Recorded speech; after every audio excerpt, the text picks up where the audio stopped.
All right, today we're doing something a little different. We're going to tackle what's famously, or maybe infamously, known as the world's most difficult book, James Joyce's Finnegans Wake. But here's the thing, we're not going to try to read it, not in the usual way. Instead, we are going to excavate it. We're treating this book like an ancient archaeological site. So grab your tools, let's start digging. And this is really the key to the whole thing, the central question.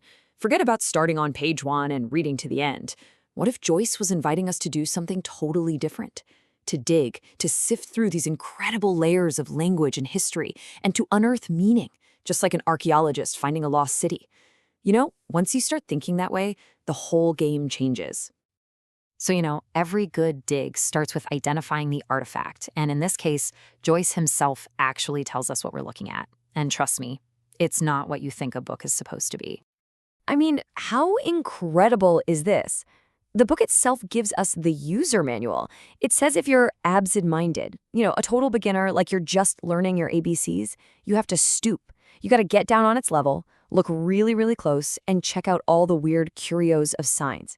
He's basically telling us right from the start, this isn't a book you just casually read on the train. This is a deep, hands-on investigation. So what in the world is a Claybook?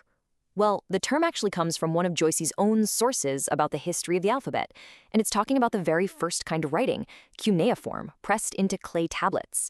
So by calling his own work a Claybook, Joyce is framing it as this ancient, layered thing, something that's been buried and hardened by time. It's not a novel, it's an artifact. And that simple idea completely reframes our job here. We're not just readers anymore. Nope, we are archaeologists. This text is our dig site. This big mound of earth just packed with hidden clues and forgotten languages. And our tools aren't shovels and brushes. They're our own curiosity and a willingness to just look a little bit closer. Okay, so we've got our archaeologist hats on. It is time to start digging. What are these curios of science that Joyce was talking about? What are we actually going to find in this mound? Well, at first glance, honestly, it looks like a pile of junk. Joyce even calls it a midden hoard, which is basically stuff that's been buried in an ancient trash heap. We've got this totally random list. Olives, beets, dollies. I mean, what is this? It seems like a nice old mess, for sure. But remember, we're archaeologists. To us, nothing is ever just junk. And this is where your mind just gets blown. Look at the first letters. Olives, beets, kimmels, dollies. If you sound them out, you get the first 4 letters of the Hebrew alphabet, Aleph, Beth, Gimel, Daleth. Then look at the next set, Alfreds, Beatties, Cormacs, and Daltons. It's the exact same trick, but for the Greek alphabet, Alpha, Beta, Gamma, Delta. So, buried in what looks like a random grocery list are the very foundations of Western language. How cool is that? All right, let's pick up another artifact we've just brushed the dirt off of. This phrase here, it seems almost like nonsense, right? Some kind of meandering tale about a place called Heidenberg. But again, we gotta look for the layers. When you actually break it down, the amount of information packed in here is just staggering. Meandertale is, a meandering tale, but it also sounds like Neanderthal man. A loss and a gain is a story of loss and gain. And Heidenberg, it holds the prehistoric Heidelberg man, the city of Edinburgh, and even the initials of one of the book's main characters, HCE. All of human prehistory, geography, and plot just crammed into a few words. It's wild. So all these little artifacts we're finding, they're all pointing to something much, much deeper. See, Joyce isn't just playing clever word games here. He is excavating the very foundations of language itself. Remember that word from the very first quote, alphabet? It's another one of Joyce's brilliant inventions. On one level, it's just the alphabet, but it's also Aleph and Beth, the first 2 Semitic letters, the very origin of that alphabet. And it's also a riverbed, that foundational layer where all of history settles. It is the bedrock of how we communicate. And to build this alphabet, Joyce goes back to the absolute beginning. One of the books he was reading talked about how the Quran was first written down, not on paper, but on these really primitive materials. So the text of Finnegans Wake is, in a way, built from the very same raw materials as some of the world's earliest sacred texts. And then, right in the middle of talking about writing on bones and pebbles, he hits us with this. A line that just feels like it leaps thousands of years into the future in a single instant. I mean, the compression here is just unbelievable. Guten Morgen is German for good morning, sure, but it's also Gutenberg, the guy who invented the printing press. Cro-Magnon Charter mashes up our prehistoric Cro-Magnon ancestors with the Magna Carta, the foundation of modern law.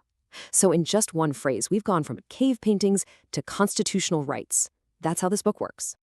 Okay, so why do all this? What is the point of creating this incredibly dense, layered Claybook? Well, the book itself gives us the answer.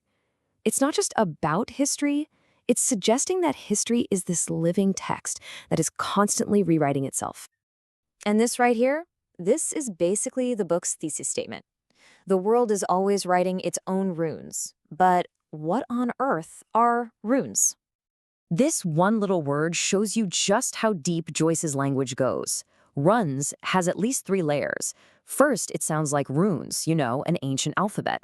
Second, it's ruins, the archaeological leftovers of the past. And third, it makes you think of righting its own wrongs, this idea that history is always reinterpreting itself, correcting itself. The story is never finished. So, how many layers, how many meanings can a single word actually have? Well, get this.